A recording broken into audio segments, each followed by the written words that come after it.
The Book of Genesis, chapter 3. Now the serpent was more subtle than any beast of the field which the Lord God had made.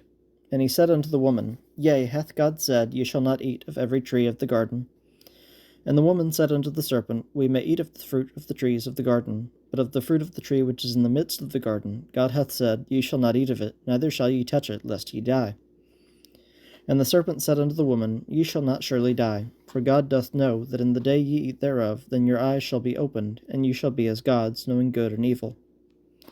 And when the woman saw that the tree was good for food, and that it was pleasant to the eyes, and a tree to be desired to make one wise, she took of the fruit thereof, and did eat, and gave also unto her husband with her, and he did eat.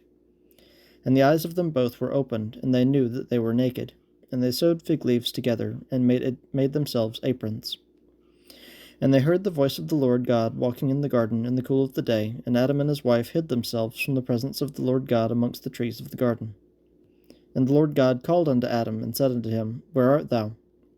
And he said, I heard thy voice in the garden, and I was afraid, because I was naked, and I hid myself. And he said, Who told thee that thou wast naked? Hast thou eaten of the tree whereof I commanded thee that thou shouldest not eat? And the man said, The woman whom thou gavest to be with me, she gave me of the tree, and I did eat.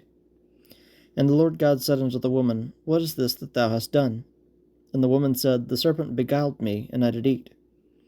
And the Lord God said unto the serpent, Because thou hast done this, thou art cursed above all cattle, and above every beast of the field. Upon thy belly shalt thou go, and dust shalt thou eat all the days of thy life. And I will put enmity between thee and the woman, and between thy seed and her seed. It shall bruise thy head, and thou shalt bruise his heel. Unto the woman he said, I will greatly multiply thy sorrow and thy conception. In sorrow thou shalt bring forth children, and thy desire shall be to thy husband, and he shall rule over thee. And unto Adam he said, Because thou hast hearkened unto the voice of thy wife, and hast eaten of the tree of which I commanded thee, saying, Thou shalt not eat of it, cursed is the ground for thy sake. In sorrow shalt thou eat of it all the days of thy life.